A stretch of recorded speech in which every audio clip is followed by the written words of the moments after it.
ఒక చెట్టుని ఇంకొక చెట్టు వచ్చి అడిగిందంట, నువ్వెందుకు నాకన్నా గొప్పగా ఉన్నావు, నాకన్నా పెద్దగా ఉన్నావు? నన్ను పెట్టినవాడు, నన్ను నాటినవాడు, నన్ను సరిగ్గా చూసుకున్నాడు, సరిగ్గా నన్ను అన్ని కరెక్ట్గా నాకు పోషకాలు అందించాడు కాబట్టి నేను మంచిగా పెరిగాను. నువ్వెందుకు ఇంత చిన్నగా ఉన్నావు? నన్ను కన్నవాళ్ళు వేరే వాళ్ళైనా నన్ను కని ఇక్కడ వదిలేసి వెళ్ళిపోయినవాడా?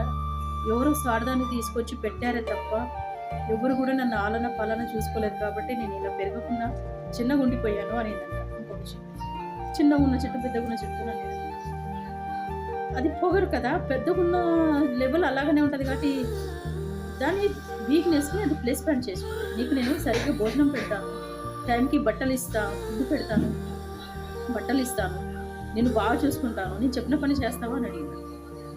దానికి ప్రేమ అనే దానికి అర్థం కూడా తెలియకుండా పెరిగిన ఆ చెట్టుకి అంత పూర్తి ఆదరణ అందినప్పుడు ఎందుకు కాదనుకుంటుంది?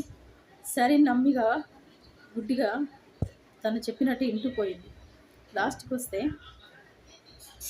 తను ఎంత నరకం చూపించిందంటే చిన్న చెట్టుకు పెద్ద చెట్టు అంత నరకం చూపించింది.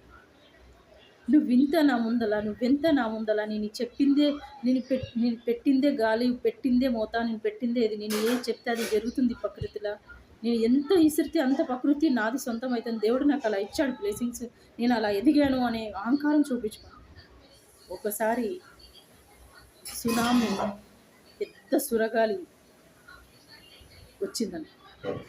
వచ్చినప్పుడు ఏమైందంటే పెద్ద చెట్టు, ఎంత ఎగిసిపడిన చెట్టు, అప్పుడు పూర్తిగా ఎగిసిపడి చిన్న చెట్టుని అంత ఏలన చేసిన చెట్టు ఒక్కసారిగా అడ్డం పడిపోయింది. ఏర్లతో సహా బూటు మొత్తం లేకుండా అని అక్కడున్న చిన్న చెట్టు అది చేసిన ద్రోహం, అది చేసిన అవమానాలు మర్చిపోయి, అయ్యో నాతో పాటు నా కనీసం కొట్లాడుకుంటున్నా నాతో పాటే ఉంటుండే, దేవుడా ఎందుకు ఇలాంటి జీవితాన్ని ఇచ్చినావు, అంత ఎత్తుకు తీసుకెళ్ళి సడన్గా కింద పడేసినావు,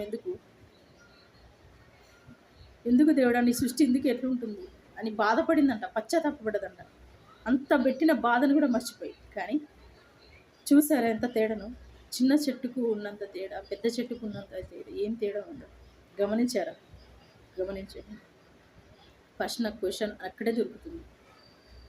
ఏమీ లేకపోయినా, ఏమి ఉన్నా కూడా సచ్చిన్నాడు ఏమి బంగారం ముద్ద నోట్లో పెట్టుకొని అన్నీ బొందలు వేసుకొని పో. కాకపోతే నువ్వు అన్నీ ఉన్నాయని నీడకు తింటావు, ఎంజాయ్ చేస్తావు, కానీ మనసులతో ఆడుకోవద్దు. మనసులతో ఆడుకుంటే, ఒక ఆడపిల్ల అమాయకంగా ఆడుకుంటే మాత్రం లాస్ట్కి జరిగేది అదే, చెట్టుకైనా మనిషికైనా. గుర్తుపెట్టుకో.